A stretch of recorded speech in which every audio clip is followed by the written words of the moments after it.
una página clave para entender y justificar aún más esta idea de la trilogía Platón, Jung, Borges, en lo que atañe al arquetipo, extraída también de Otras Inquisiciones, 1952, es la que corresponde a El Ruiseñor de Keats.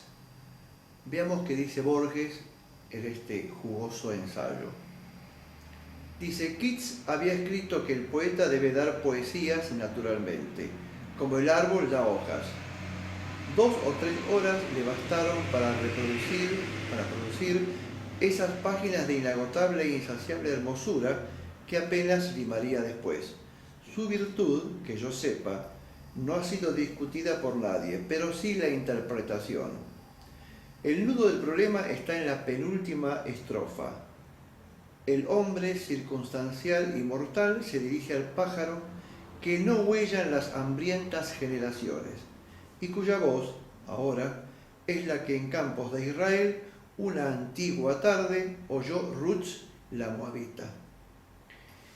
Bien, la interpretación cambia en función de quién la analiza. El nominalista entiende que la eternidad o permanencia se refiere a la especie, es decir, el ruiseñor cambia o muere, pero su canto es eterno en la especie, o como propiedad o atributo de la misma. Y entiende que Keats cometió un error lógico al insinuar lo imperecedero del ave. Sugiere o acepta la generalización del individuo a la especie, pero no más allá de esto. Schopenhauer, Borges y Schrödinger, platónicos y realistas, Borges, Coleridge, aceptan y entienden que un individuo es toda la especie. Pero Borges sugiere y expresa en este relato que la fugacidad de nuestra vida se opone a lo imperecedero, no del canto del ave, sino del ave misma. Quizá influenciado por Schopenhauer, que supone a su gato eterno en la especie. Sin embargo, veamos lo que piensa al respecto el conocido físico teórico Schrödinger, premio Nobel en mecánica cuántica, quien hace una interesante reflexión metafísica aún más audaz que la del célebre pensador alemán. A diferencia del mismo, su especulación, referida a él mismo como persona, supone de alguna manera extraña al hombre, individuo eterno en la especie. Erwin Schrödinger estuvo considerado como un pensador profundo y quizá el más místico del grupo de Copenhague. El párrafo siguiente, escrito por él, se encuentra en el libro Cuestiones Cuánticas, editado por Ken Wilber, editorial Kairos, y dice: supongamos que estoy sentado en un tronco junto a un sendero en una región de alta montaña. Estoy rodeado de laderas cubiertas de hierba, de las que emergen aquí y allí abruptamente algunas rocas. En la ladera opuesta del valle diviso un pedregal enreverado escasamente de arbustos de abedules. A ambos lados del valle, la vegetación trepa en pendientes escarpadas hasta alcanzar la línea de pastos donde cesa el arbolado. Enfrente, remontándose desde las honduras del valle, se yergue poderoso un pico, de cuya cumbre desciende un glaciar entre suaves hondonadas cubiertas de nieve y agudas aritas rocosas, que en este momento acarician tiñéndolas de un suave color rosa.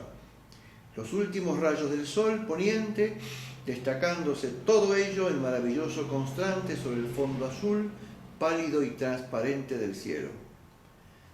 Según la forma ordinaria que tenemos de ver las cosas, todo esto que estoy viendo ha estado aquí durante miles de años antes de ahora, fuera de algunos cambios sin importancia. Dentro de algún tiempo, no mucho, yo habré dejado de existir, y esos bosques, esas rocas y ese cielo seguirán estando ahí, más o menos igual, durante miles de años después que yo haya desaparecido. ¿Qué es lo que me ha sacado de la nada de un modo tan repentino, a fin de gozar por tan corto rato de un espectáculo al que resulto absolutamente indiferente? Las condiciones que han permitido que yo exista son casi tan antiguas como las rocas que contemplo. Durante miles de años me han precedido otros hombres que se han esforzado, han sufrido, han engendrado y otras mujeres que han parido a sus hijos con dolor. Tal vez hace 100 años estuvo aquí mismo sentado otro hombre y como yo, estuvo mirando a esa luz feneciente reflejarse en el glaciar, sintiéndose entre nostálgico y sobrecogido en su corazón. Como yo, había sido engendrado por un hombre y había sido parido por una mujer. Había sentido penas y breves alegrías en su vida, como yo mismo. ¿Era alguien distinto de mí? ¿No era tal vez yo mismo? ¿En qué consiste mi yo? ¿Qué condiciones fueron necesarias para que lo concebido esta vez fuera yo, justamente yo y no otro? ¿Qué significado científico claramente inteligible puede realmente corresponder a ese otro? Si mi madre hubiese vivido con otra persona distinta de mi padre y hubiese tenido de él un hijo, y mi padre hubiese hecho otro tanto, ¿habría yo llegado a ser? ¿O es que acaso vivía yo ya entre ellos y en los padres de mis padres? Y así sucesivamente desde hace miles de años. E incluso, si fuera así, ¿por qué yo no soy mi hermano? ¿Por qué mi hermano no es yo? ¿O no soy yo alguno de mis primos lejanos?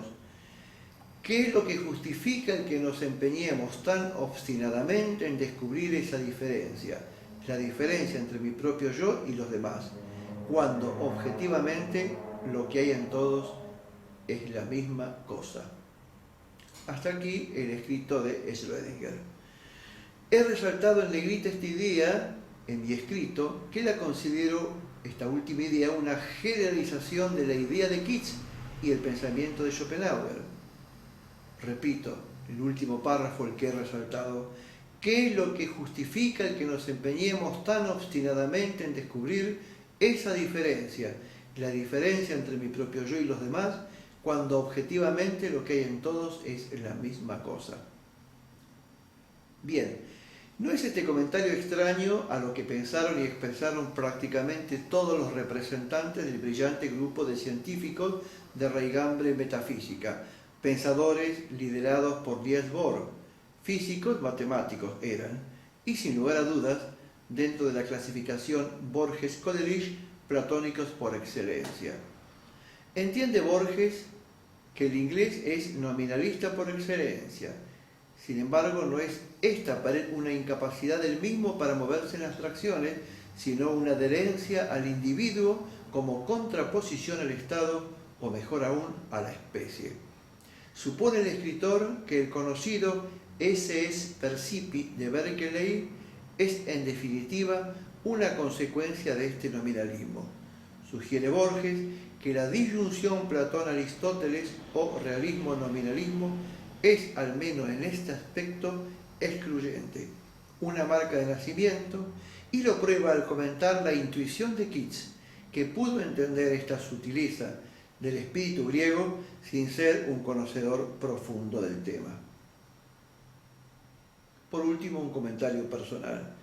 No creo que sea necesario ser un profundo conocedor en el tema, como dice Borges, para intuir el sentido de permanencia, no en el individuo, pero sí en la especie. Sí, en cambio, se precisa una cierta profundidad o intuición en lo que respecta a nuestro sentido de existencia. Si, como suponen Coleridge, Borges, los hombres nacemos platónicos o aristotélicos, y esta disyunción es excluyente, debemos suponer que esta diferencia es la que nos permite o no entender no solo a Borges y Schopenhauer, sino fundamentalmente a Schrödinger.